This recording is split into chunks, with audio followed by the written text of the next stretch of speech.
Welcome to No Shame in the Home Game, the podcast that cares how your home feels, not looks. I am Lacey, your co-host and guest today, pulling double duty here with Sara, my co-host and only host.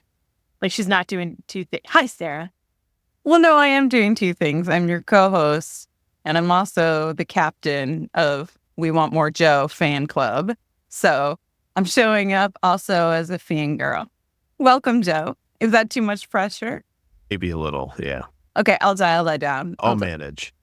The manly voice here, and it's my husband, Joe, because this is our first check-in episode of previous season participants. You heard Joe and I's story in season 1, and it's been a year and a half since then. Jeez. Our first episode was the 21st of May in 2023. So a year and a half. And things are different now. You could say that. It'd be easier to say what's the same. Yeah, that's true. I'm still sick. Pew, pew, pew. But a little different now because I'm pregnant. Like sick, but different. Different sick. Yeah. Different house, But like different also job. still the same sick. Yeah. Yeah, different house. Joe has a different job. We still have 2 kids, but it's like 2.5 because I am pregnant. Different ages now. Isaac goes to school and it's not just daycare. Different city. Different city. Yeah, we completely moved. Not very far. I mean, I'm talking an hour. Far enough. How old is Isaac now? Isaac is 5. And that's kindergarten. Just Yes. a half-day kindergarten, which is the bane of my existence. Yeah, it's He would really love full day. what he would prefer. Yeah, he would love full day. He really likes school a lot. He does. And then Iris is in a full day daycare. She probably would prefer a half day, but can't handle her all the time. But she likes daycare as well, though. He has a lot of fun there. She does. We unfortunately don't have our dog anymore, Indy, which is very sad. So it's just people in our house now. I'd say in general, I am doing better. I would say my energy levels are a little bit more consistent. I'm less bedbound, but pregnancy has added a new level of, what's the word I'm looking for? Unknown. What am I going to be today? Am I throwing up this morning? Probably, Yeah. Yeah. And Joe, his job is now much more family friendly and flexible. Yes. Better hours, more consistent hours, much faster drive from work and home. So that's exciting. Well, and also exciting recent news. You're coming off of a how many day power outage? 5-day power outage. 5 is a kicker. That was rough. It was very rough. I mean, all of the perishable food is gone. Like, all of it had to get pitched, everything. Freezer, refrigerator. I had some stuff that was stored with some ice, and it all just went melted. Had no power to cook anything. When we realized the power was out, we're like, oh, yeah, it'll be on, tonight or tomorrow morning, and it'll be fine. We'll leave the refrigerators closed. We won't open them. And then one day it turned into 2, to 3, and eventually 5. So it was certainly interesting. Hot water, nothing to cook with, no stove, oven, microwave. And I don't know if you know this, but small children around candles is a problem. And I knew that, but I know it now. They are moths to that flame and will not leave them the F alone. I don't blame them. I know it's cool. Candles are, I get it. Candles are great. But stop moving the effing candles around. 5-day power outage, 0 out of 10. Do not recommend. Wouldn't that be funny? Also, Do like a Yelp review of power outage. Hardest thing for us is they did not give us any ETA. Yeah. They wouldn't give anybody specific ETA, so you couldn't plan. Yeah. If I knew we were going to be out of power for 5 days and I could plan for that, I would have maybe taken some of our food to my parents' house. I would have maybe even rearranged our schedule with some things. Even gotten a hotel one night because we knew, it would be easy, that kind of stuff. But it was always a big old question mark. It could literally turn on at any moment, or it could be 4 more days. You all have been adapting a lot in this past 12 months. Just been like, over here, do this, try this. And I've earned my chaos friend name, I feel it. I just feel like every time I talk to Sara or anybody, I'm like, well, this is happening right now. Pregnancy is very unexpected, as I've talked about before, and changes a lot of stuff for us. Like the room that we're recording this in, I planned and made my office because we didn't think we were going to have another human being in this house. Yeah, but I mean, we've got That time. like at least a year until we have to. That's part of the nice thing about come being up with another third-time space. parents is like, my mom was like, do you want something for the baby? I'm like, eventually. I'm not worried about it. I mean, yeah. I remember I had these friends I worked with, and they were of an older generation. And they were like, back in our day, when you had a baby, you wrapped them in an old T-shirt and you stuck them in a drawer. By the We're time not you too get to far the third, you get it. You're like, oh, yeah, you don't need all these things that they sell. You'll be just fine. You don't need a perfectly curated space that's all up in your business anyway. I do love that newborn stage, though. I'm one of those weird people that I thrive in those first few months, and I love it, love it, love it. So I'm excited about that. So I was looking over our notes from when we met the first time. None of this is probably going to apply because different house, different everything. But we did talk about toy room maintenance. Where's the toy area? Somehow exactly the same as before. Oh, interesting. It does have its own room on the Yep. first floor. And it started out organized. I think it was never started truly organized. Everything had a place. Before we got that toy table, that floor stayed clean often. Now, to be fair, I was cleaning. That floor stayed clean, even with them playing in there.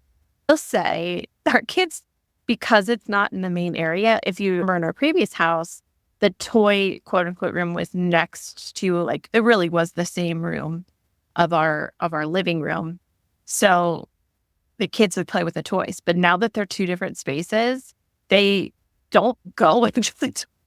It is a beef of mine, honestly, at this point. It really just become where we put toys.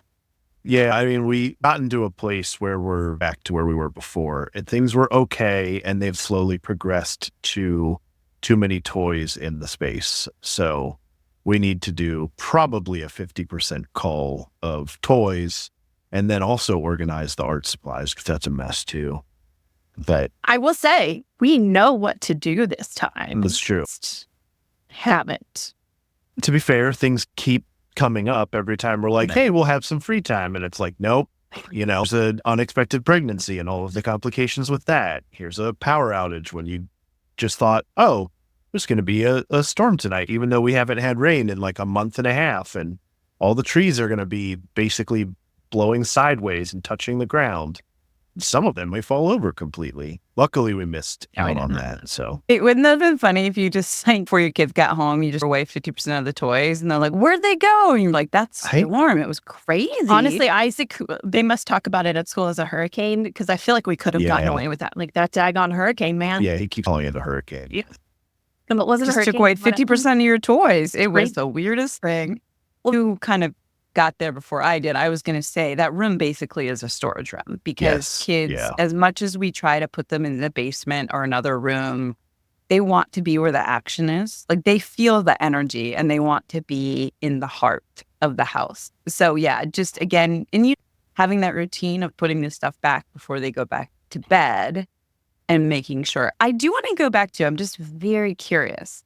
When Joe said it was basically organized, and you, Lacey, were like, no. I really am curious how you two are seeing that differently. I can tell you that I know it was organized because I was cleaning it like almost every night. So I think organized to me means that there is a specific place for everything. Organized to Joe means I can put stuff in places. I mean, and it's not on the ground. I'm not disagreeing with you. However, there was a place for everything because that was how I kept it maintained. That was how I continued to clean it, was I put things back where they belonged. And it started to devolve when it got to the point where it became easier just to put it into any container as opposed to the specific container. And that's when the breakdown happened. Was over time, they kept they would take containers and just dump them out and then mix up the toys. And I would spend time separating them. And eventually I got to the point where I'm done separating. I'm just going to throw it into a bin. Now I kept some things separate, like the large Legos and the Hot Wheels, that kind of stuff. But all the miscellaneous toys just tossed together. There are some things that we have done a decent job. So like Gloves Legos. He Yes. is a fantastic Lego builder. Oh, yeah. And there's actually a Lego store not far from our house now. Got some of those bags from that you've seen where you can spread the Legos out on it, and then it's on the bag, and then you take the bag and you pour the stuff into the storage bag, and it's all in one thing. And that has worked in containing Legos. But the problem is, and this is the part that I think is the funniest, he doesn't play with them in the toy room, because the toy room will have so much stuff on the floor. / it is like a thoroughfare, like you walk through it to get to places. We've been doing it in the living room between our kitchen or the dining room table and like a living area. And then it's just set out because it hasn't been. But at least with that bag, it's easy. If you decided you needed that space, it's easy to pick it up. Yeah. It's very self-contained. Yeah. If there were there are Legos everywhere because That's a different... children are. Yeah. You can see where Kit has been by just the trail of toys around the house. They are not usually like in giant messes. You know what I mean? Like I see people really struggle with the Lego management. When Legos are in places, it's usually not on the floor unless it's contained within one of those, containers or out on the part of the container that comes out of it. But other than that, there's not really Legos on the floor. So that is a positive. All the Legos are up on like a desk or an end table or something like that. I think we had talked about in the old house, are the kids part of the pickup routine, like either before dinner or after dinner or before bed? With toys, no. But I'm like, I want to win, because there are some things that we go with and use them in different places. So, trash night has become a big deal in our house. Where our trash pickup is on Monday. So Sunday nights, we have a system where the kids and I come upstairs. We take care of all the trash cans upstairs. Then they come down and they help Joe with the first floor, and then they all take it up. And it's like successful. And it's one of our biggest wins. I'm really proud of. It doesn't always happen, but typically Joe doesn't have to be the sole person collecting trash at night and at like 11:30 taking that stuff out by himself. And nothing doesn't happen, but it's they've been great. They get really excited. They get upset if I do it by myself. Yeah. Do not empty Iris's trash can. Yeah. Do it, and if you do it, she will be on the ground. Yeah. Very angry. Go put more trash back in her trash can so she can empty it. Actually done that. I've done that too. Yeah. That's a good problem. That's a good problem to have. Another big win that I feel like we've had recently is we use the change in schedule for Isaac as a way to make chores part of his day-to-day. So he gets up, he eats breakfast, and he has to do a chore before he can do like anything else.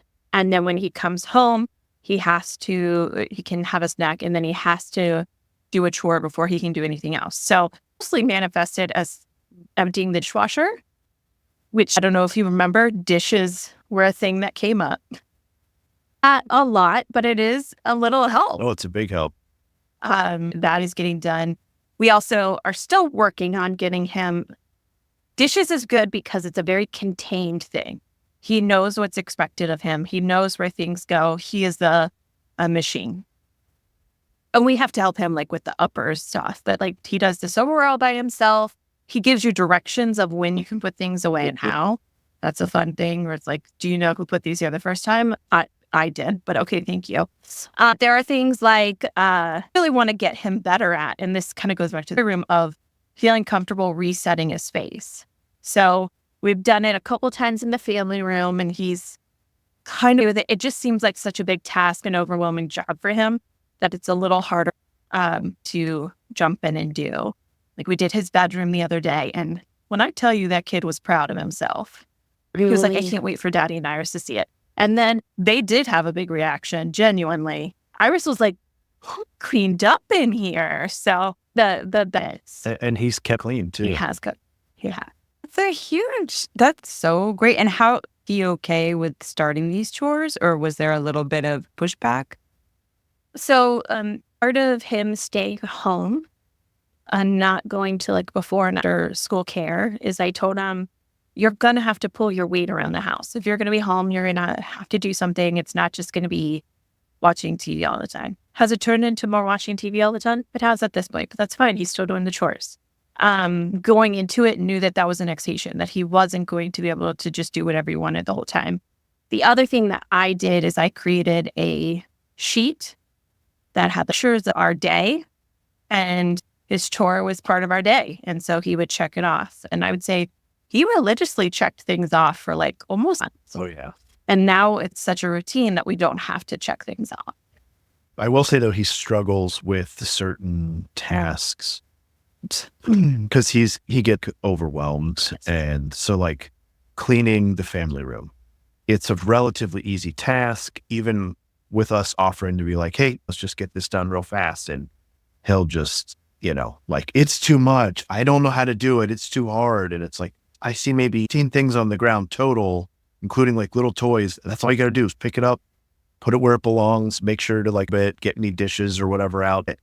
And he will, and it's way less time than doing the dishes, but he'll completely and utterly overwhelmed by that task and basically won't hear anything you have to say about like, but it's really easy. I'll help you. And he's just shuts down. Now we have gotten him to a place where he does eventually do it, but just his initial reaction is, that's too much. That's too hard. And I think it's, like you were saying, it's defined of a task as the dishes, where the dishes is very clear. It's almost like a mathematical equation. It's do this, and then you're done. That's it. But sometimes there's like see anything. And I'm like, well, what about that over there? And he's like, oh, okay, fine. Or, I'm like, well, can you take that cup and go put it in the sink? And he's like, but it's not, I don't have to. And it's like, just do what I tell you. It'll be done in like a minute or two. We'll get it done fast. But it's just something about it. Can I offer an idea? Sure. Sarah's actually already offered an idea. I just haven't done it yet. But I'm not going to ruin it in case it's the I'm going to tie it all together, and also then the audience can hear. So yes, Joe, you already hit on the head with the dishwasher, which is, it's very defined. The silverware drawer is very defined. The cup cabinet is very defined. The living room is an entire room. And so instead of putting things where they belong, you're more pulling things out that don't belong. And I can see how to a 5-year-old, it's just like, imagine dropping somebody in Tokyo and you're like, okay, go find a gallon of milk. And you're like, it's not impossible, but you're like, no, this is too much. So you were talking about how you had your sheet for the day of all the different chores. You could make a sheet for the living room. And it's like, step 1, look for silverware, cups, and plates. Goes to the kitchen, right? And then like step 2 can be like, are there any shoes or any laundry on the floor? Take those to a basket, and then like step 3. And that way you're not telling him to clean the living room. You're telling him, okay, on step 1, right? So taking a big chore of the living room and then being them like such finite task. Because I can see, like you said, how excited he was when his room was clean. Like he wants to do it. And it's like desire to please you and fulfill the task. And then the conflictingness of the confusion and the lack of sort of like, I don't know what to do. And it just shuts down, right? So I would say just keep making it smaller and smaller. And maybe you stand there and say, I see 3 dishes that need to go to the kitchen. Can you find them? Right? Helping him that way. Do you have any ideas how to incorporate that? Well, yes. But one other thing that you had mentioned previously was taking a picture of it when it is in the reset, like the state that we want it, and then using that as a resource for him to be able to reference what doesn't belong. And I think if we could treat it almost like what's different in these two pictures, he might like that too. Yeah, I the idea of the, is this step 2 is that I think he'll really respond to that. I do too. But And I think you can do both though. I think you can have correct. the That's what I was just steps. about to say is the idea of the picture 2, so that way he has some idea of what he's like the goal is. Well, and what I'm thinking is those steps can be used in any room, right? We only need to make that sheet once, and it can be, find dishes, find laundry, find things that go in here, and find things that go somewhere else. Let's do, this is just such a natural plug for home management for kids. It is about clearly communicating the expectations and also being clear. I have a thing about when people tell their kids to go clean room, and I'm like, that's very ambiguous. That means 100 things to 100 different people. But yes, if you tell somebody, pick up what doesn't belong, pick up the dishes, pick up the trash, pick up the laundry, pick up the books, that process thing. So if you pick up, and then when they're a little older, you get to explain, okay, now that it's picked up, how do you actually clean? And so them knowing those are 2 different steps, I think is really important and will help them in the long run. Very exciting news. You can now sponsor joy. You can put more joy out into the world. Go to joyfulsupportmovement.com, scroll down to the bottom, and hit the support button. There, you can sponsor joy financially, and added bonus, you can put a joy ripple out into the world by either giving a shout out for yourself, thank yourself for all the hard work you did today with laundry, give a shout out to a neighbor who picked up a package so it didn't get wet. You get to put that joy ripple out there, and we will do the shout out on the podcast, and you will be supporting joy in the world. Thank you so much for your support.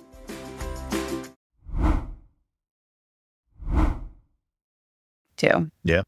Is Iris on this train at all with chores, or she's just being her Iris self? She likes to be involved. She likes to be given a task. She likes to, execute on something.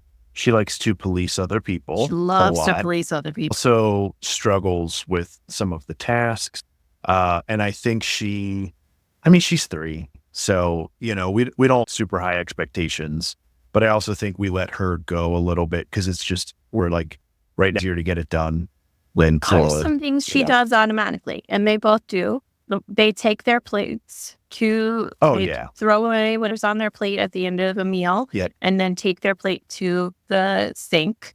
And I'm always that is something that I'm so glad that they're in the habit of. But she does it. They're meant to be frisbees, but to Iris, they are. Yeah, she'll sink and wind up and just absolutely trap to the sink. They're plastic. So yeah. But it's still like, did you discus that as hard as possible into the sink? She loves that. She does. So she putting their shoes where they belong. Yes. And hanging up whatever stuff that they have.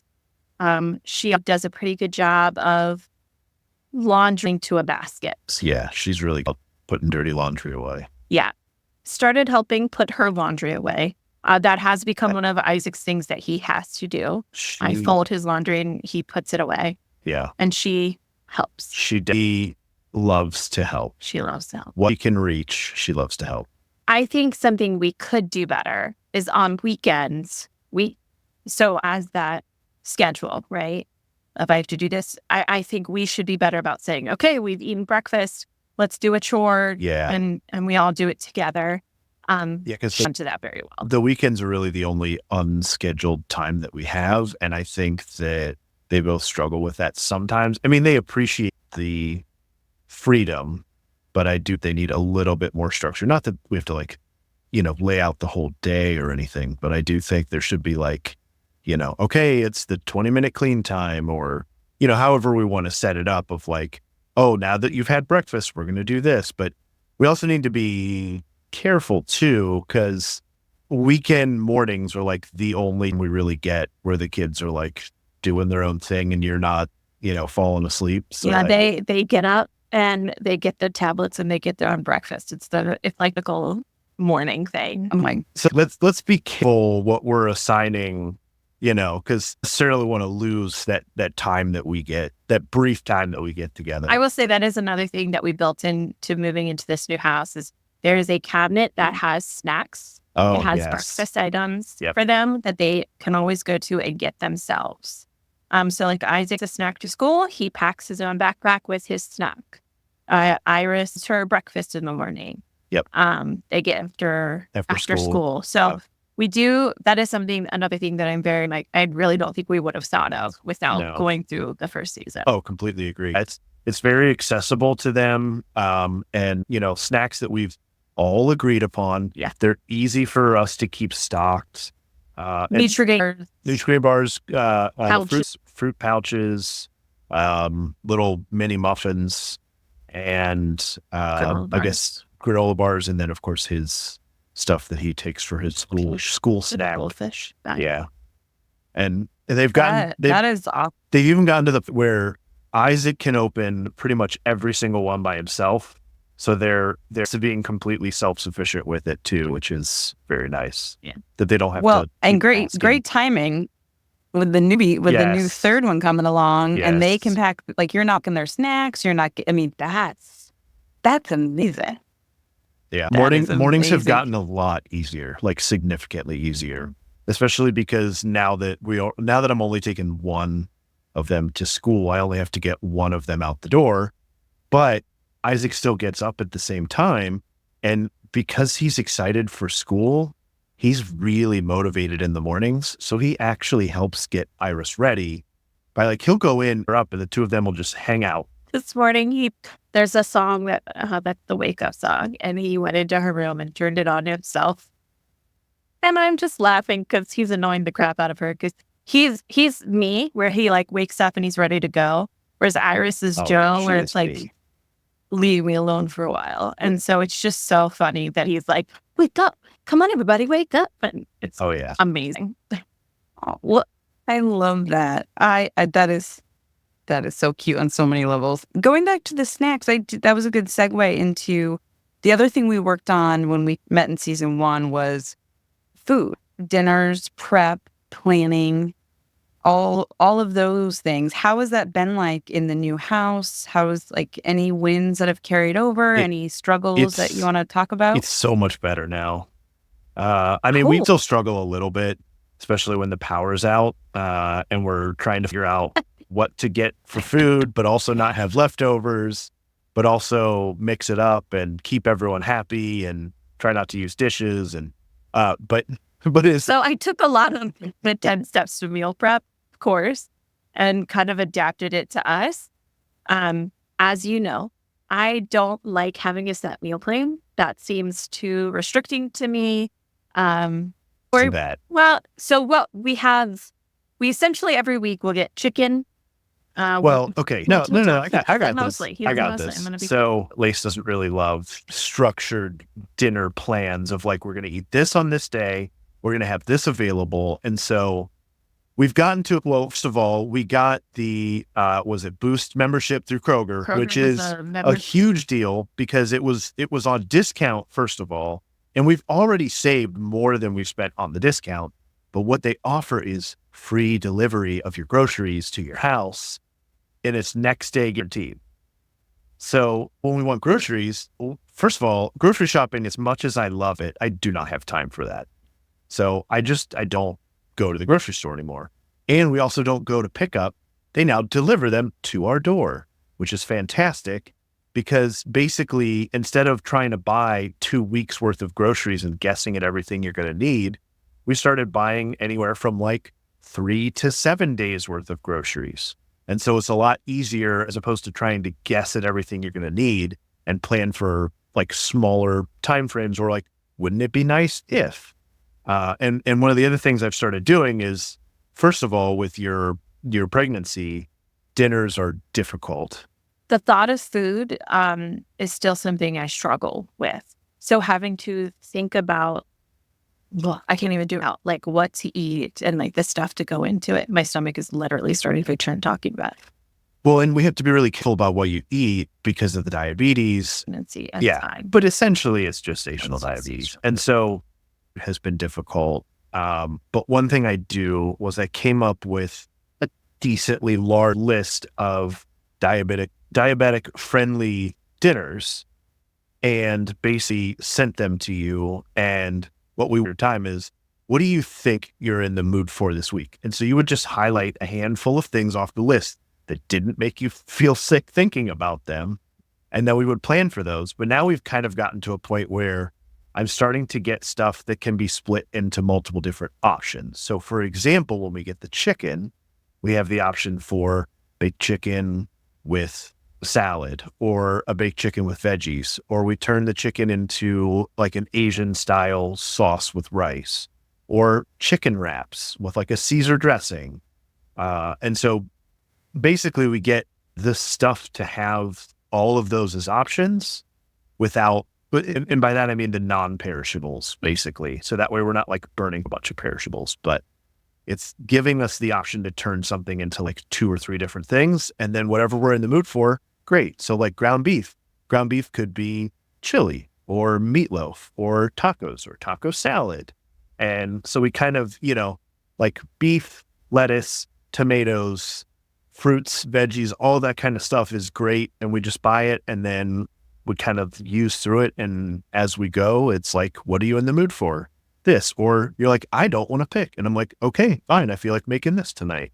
And sometimes it's like last night where I was like, we're going to have breakfast for dinner. Thank you. To be honest, the dinner thing is, with the free delivery, without us having to worry about like going and trying to guess at like 2 weeks worth of groceries and them being like, hey, if we just want to find enough food for like 2 or 3 days, we can do that. It's free delivery. We're not spending any extra money on it. So, well, and with my chronic illness, remember, it's all those little things that add up. And so even though it was we would do pickup, that was still me having to get in the car.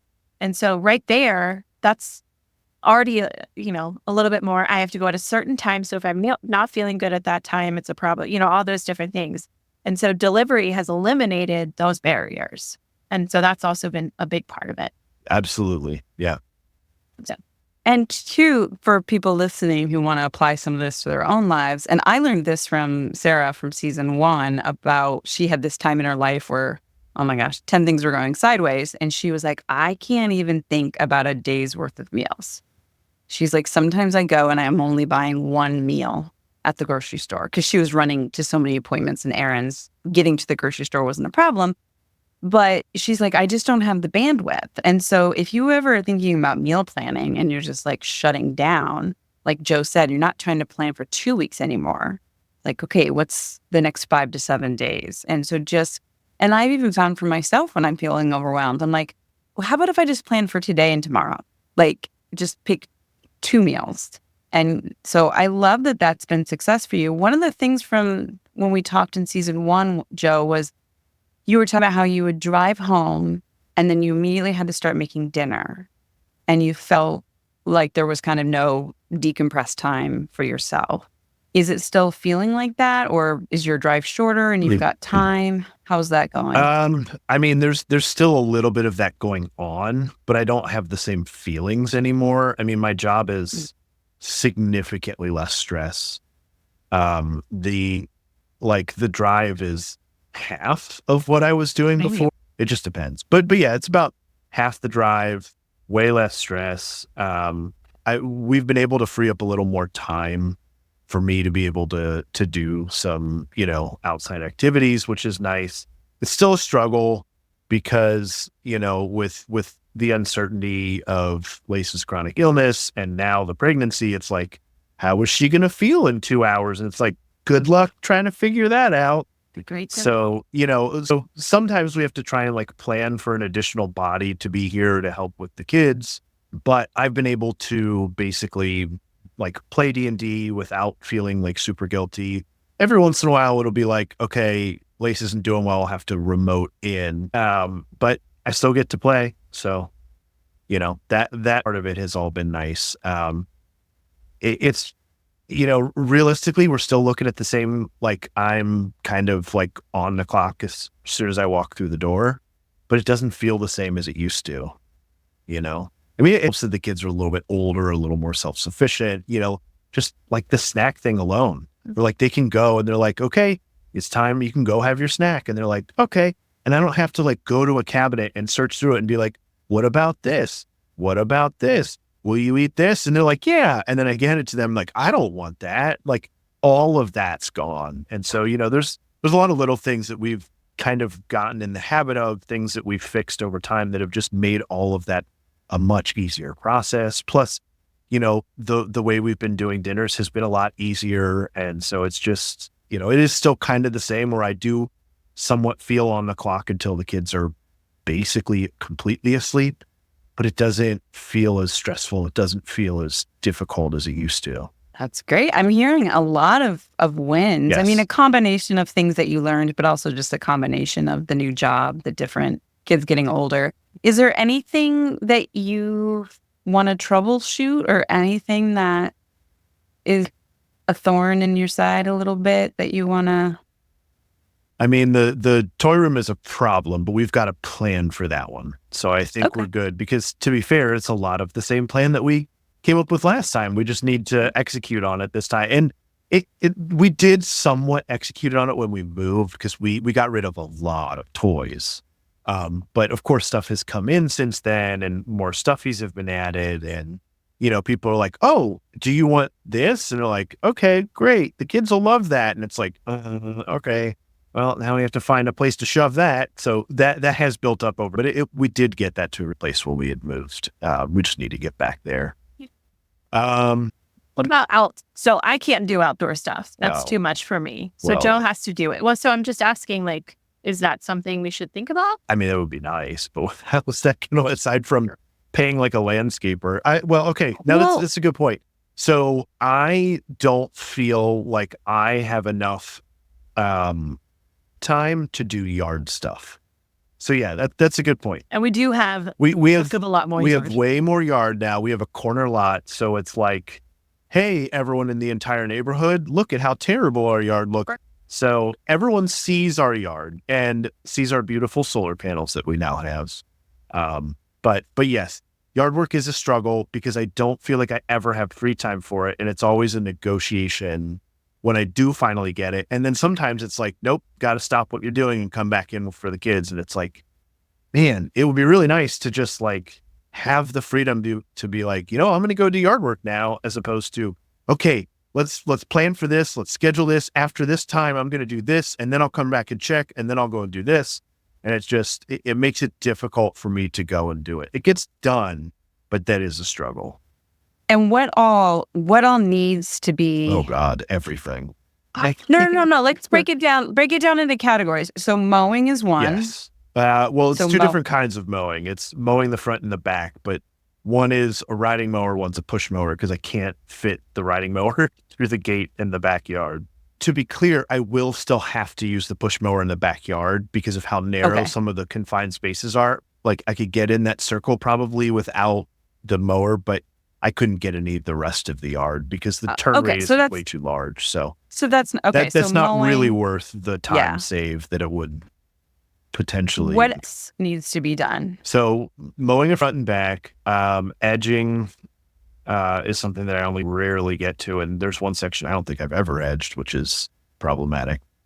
Weeding is the number one largest, most difficult thing that still needs to be done in large areas. I think realistically, a lot of that, the fixes for that, in my opinion, are calling in help, whether it's paid or unpaid labor, as well as changing some of our landscaping. Well, some of the landscaping we would love to change. Well, okay. So to clear, the people that had the house before us, I think the husband was retired, right? One of them was retired. Because remember, she was just retiring. Yeah. And I think he was already retired. Anyway, they clearly spent a long time on the yard every single week. And it's, they have the time or capacity for that. And so there are a lot of parts of the yard that I've been attempting to maintain the way they were before. And it's just simply too much. I can't, and nor do I want to. I mean, we don't even like the way some of it looks. Yeah. So That's part of the problem but then the effort to go like Like, so we're on a corner lot and there's this like corner flower bed that has stuff that it makes it hard to see around the corner. It drives me bananas. It's big too. But then it's like, well, but how do we get it down? What are we going to do instead? And so, because we've been in our house like literally a year this week. Yeah. I mean, that flower bed has more square footage than a king size bed. So like, it's not a little one. It's a big boy. I think the problem with it is that it is a mix of one-off things and maintenance. Yeah. And the only thing we tend to be able to make time for is the maintenance of like yard being mowed. Yeah. And to be fair, I don't necessarily have all the tools. So I just want to be very clear. I don't care about yard stuff. Same.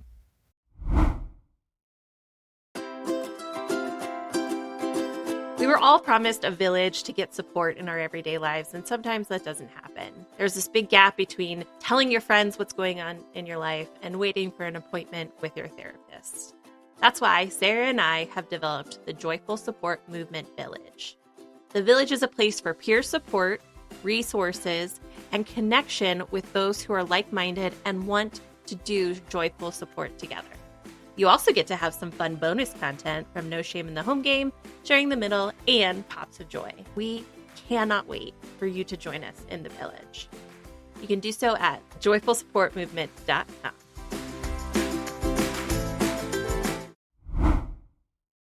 So that's A couple of different lenses to put this through. The first lens is like, yeah, the yard is not a priority for you. The people who owned the house before were retired tons of time. They spend it all out there. Yes, you have 2 little kids, 1 more on the way. That's where your time is going.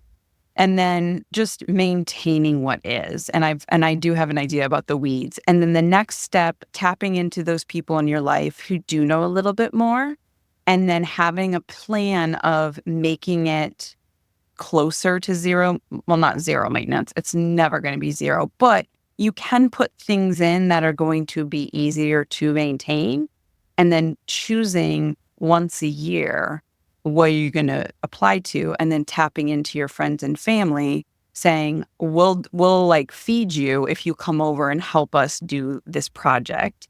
And a lot of people, if you want to dig some of that stuff up, a lot of people will be happy to take it.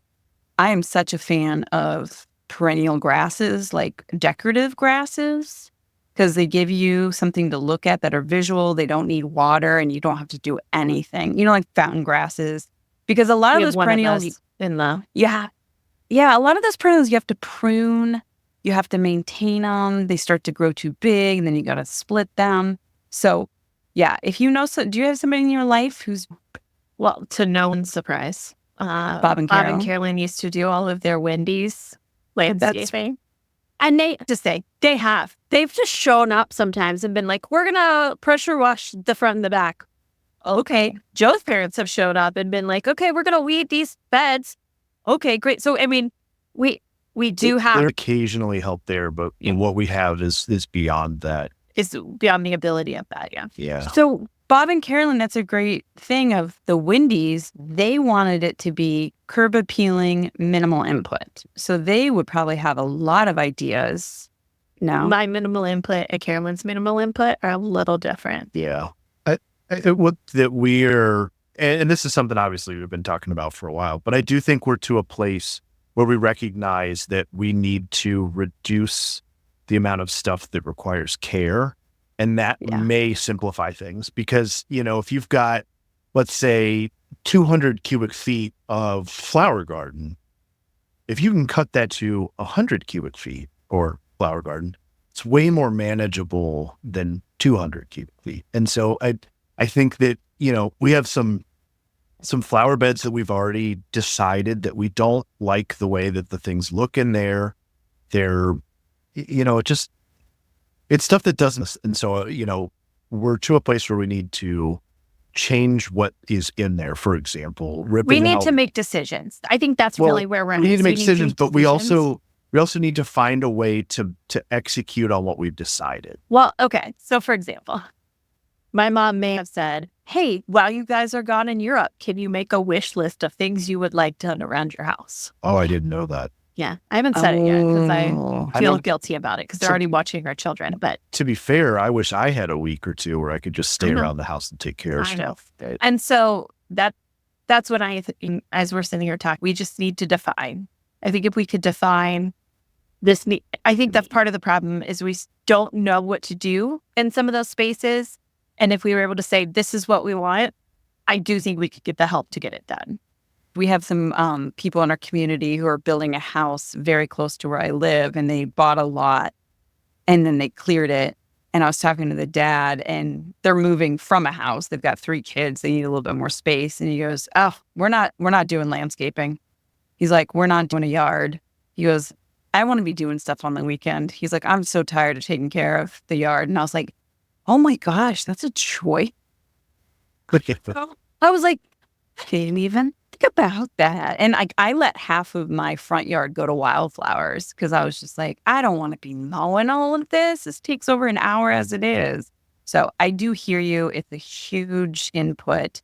And I would say break it down, like pick one flower bed. Okay, let's just get rid of this one flower bed this year, however that may look. And then, but I know it's a huge endeavor. But lean into Bob and Carolyn, man. It's like, you Feel got like I this already do. magic. They helped us this weekend. I think I'm feeling so grateful. Yeah, we stayed there one night when our power was out. Yeah. They fed us, had our kids play and stuff. It was just nice. Oh, I had an idea about the weeding, and this actually loops back into the chores idea, and it ties in nicely with the weekend. So going into that visual, kids like to know what's going on, and sometimes when you say it all, it just becomes wah, wah, wah. But if you had, and just hand drew it or whatever, had 6 or 8 quadrants of different things that could be done on the weekend, each one takes 20 minutes. You would only do it for 20 minutes. And maybe one of the weekend things is the kids go out with you, and for 20 minutes, they pull weeds, and you could give them like a certain size, like a sand pail or something. And I mean, you can incentivize them like 50 cents a sand pail or something, and just teach them what a weed looks like and how to pull it. Is it going to be great? No, but they'll eventually get better. And that might just be, wait, why are you two laughing? I don't know if he knows. So Joe he'll walk by a bed and pull a weed. And I've seen Iris start to do it. So I'm like, Iris would be on board. But as she's pulling something, I'm like, if that's a weed. I mean, at this Well, point, who cares? man, who cares? Let her pull it. Yeah. The kids helping is a very good idea. And honestly, popsicles is all it would take. Just, we'll give you a popsicle if you do this, and they would gladly go out and help. But I do worry about them being able to get at some of the weeds because they're, Maybe we should buy them Probably little buy gardening gloves. yeah. Or I just use my hands mostly. And you could teach them too. I don't know what kind of weed you have going on right now, but if there's a very Lots. specific weed, you can like point to it and Yeah. tell them to pull. Like there's ones that pull up really easily. Yes. Just tell them to go for those. I mean, or you can give them a defined area and say, pull up anything green in this specific area, and like use like a hula hoop or something, like put it down and say, okay, inside of this, pull everything Or just up. pull up everything you see in front of you. But I mean, you'll be right there with them, helping them. Yeah. And they, they'll take ownership and they'll love that. But yeah, you could come up with other 20-minute or 15-minute chore idea just done on the weekend. They're not a daily thing.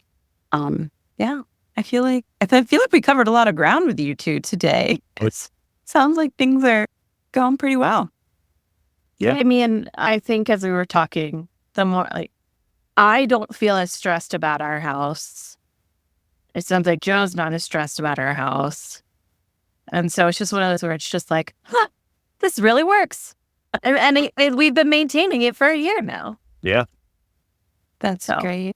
Yeah. Yeah. Well, I'm so glad we got to follow up and hear how things are going. And I'm so excited. So excited to see where we're going to stick this third baby into a corner, into a basket, There's a into a closet right here. Soundproofs. It's not really more of like a nook Yeah. because there's no door. No, but I do have a curtain rod. I was going to say, just put a curtain. Oh, I already have it all. I just need a That would be so nice. Just like a little sleeping nook. I love that. Well, I think it would just be for a while. The changing table, clothes, baby supplies will go here. And then over time, probably combine with Iris as far as room wise, because it's a girl. So, like you said, you've been through this rodeo, you know what to expect. And you can kind of modulate your expectations to reality. Like you just enter that chill zone, which is where I feel you are right now. oh, and that's why I do so good during the newborn phase, because your objectives are so clear. Of 3 hours, we feed you, you sleep, we cuddle, next 3 hours. And so I really get it. I was like, well, thank you for sharing your story with our audience. It's very hard, as you know. Well, okay, I'm directed more at Joe. Yeah. Joe, thank you for showing up and sharing your story. You are welcome. It will definitely help somebody listening today. Good. Well, thank you, Sara. Thank you, Lacey. Thank you. Thanks for listening to No Shame in the Home Game. We hope you can take a little nugget to use in your own home.